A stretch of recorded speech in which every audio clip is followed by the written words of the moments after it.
Welcome back to the channel. It hasn't been years in between uploads. I know. I'm shocked too. Today I wanted to talk a little bit about how I survived my unpaid maternity leave and the mistakes I made so that nobody else makes them.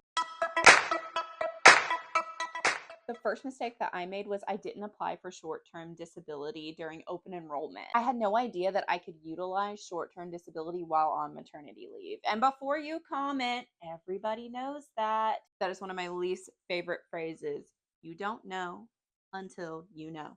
Short-term disability will allow you to have 60% of your pay or up to 60% of your pay while you go on your disability, which means that saving up will be a lot easier if you're only having to match 40% of your pay or just having a little bit of extra cushion if you can survive off of 60% of your pay.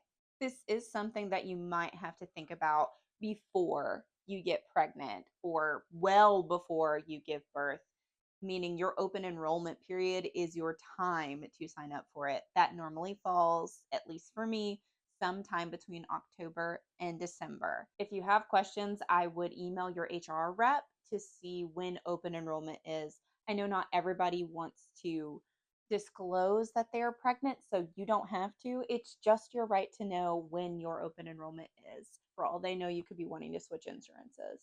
A little bonus tip: know your rights in your state, what your leave rights are through FMLA, what you are entitled to as a worker who is pregnant in your state, and things like if you unfortunately get terminated right before or after your maternity leave. What are your courses of action for that? Now let's talk a little bit about the actual budgeting. Obviously, everyone's going to tell you to cut your coffees, make it at home, stop your subscriptions, and this is not going to lead into a sponsored ad of something like Rocket Money. I actually think that's kind of a waste of money. But if you do print out your credit card statements or write down everything on your credit card statement and you notice that there are things that you're unfamiliar with, go ahead and cancel those subscriptions. See if there's anything that you can pause. If you're already pregnant watching this and you think that there's certain services you're not going to be using, like maybe you downgrade your gym membership from using all the classes to just a basic one, or you stop your gym membership altogether and you just go walking, because that's what I did. I don't recommend like stopping your routine altogether. Still stay healthy while you're pregnant, but be realistic.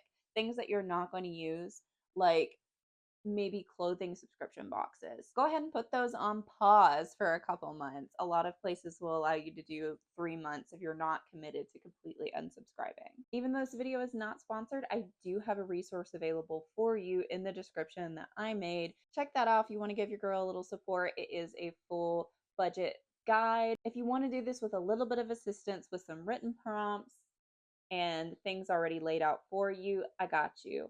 I totally believe that you could do this on your own with some Google spreadsheets and things like that. But again, if you're already dealing with pregnancy brain fog or you just don't feel like doing it all yourself, I got you.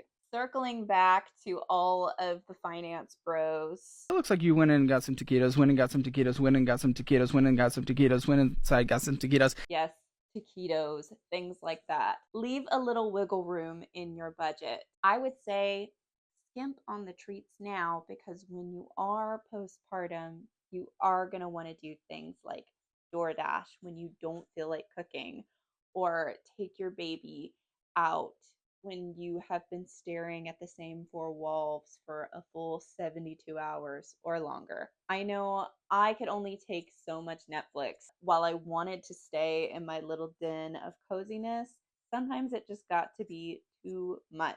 And while I did meal prep and do things like that, I still wanted a Dairy Queen Blizzard every now and again. And my car broke down. So I had to DoorDash it. And that is not being lazy. When it is postpartum, it is about survival.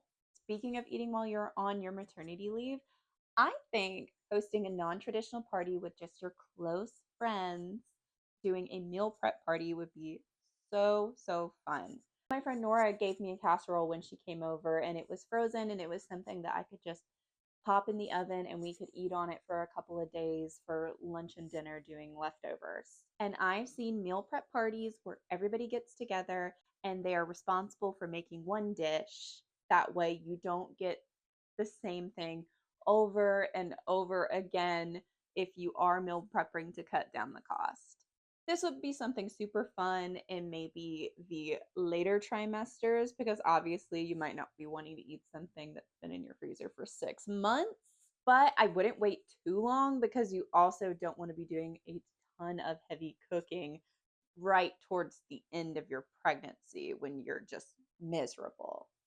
But maybe the nesting comes really late for you, and that would be super therapeutic. This is also a great way if you are setting boundaries and not having people come and see the baby right away, that they can help out and still be there with you in spirit and FaceTime while you're eating their delicious recipes. Editing me here with a quick addendum to say that if you are saving, to put your savings into a high yield savings account rather than a traditional savings account to make your money work a little bit more for you.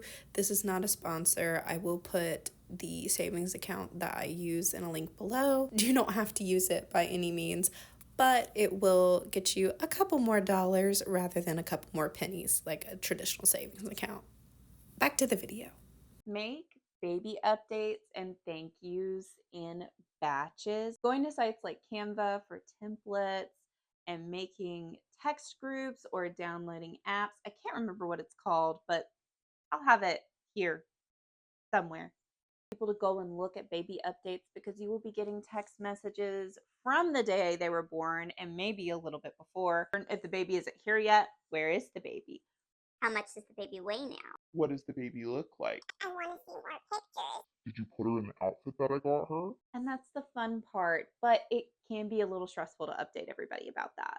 If you make yourself a little group and you can just update everybody all at once, it'll be a little less mental work for you to get through, especially when you are exhausted during those first couple of months. Little prep work now goes a long way. Lastly, I want to leave you with, if you need support of any kind from your community for resources, physically, like getting diapers, or financially, like applying for WIC for food stamps, or mentally by seeking out mom groups and mental health resources for postpartum depression or anxiety, just don't hesitate. Don't think that anyone is going to judge you. And if they do, I will come personally and yell at them. I would love to just rip them apart in some comments. I'll send them a message, send them my way. Those resources are there for a reason. And it's probably because someone that is running that particular community resource or someone that is donating those items has been there before and wishes that they had that. Unpaid maternity leave is hard, but with a little prep, a lot of grace, it can be absolutely beautiful. I hope these tips were helpful. Make sure to check out those resources in the description that I talked about. I hope you have a fantastic maternity leave, no matter what it looks like for you. I'll see you in the next one. Bye.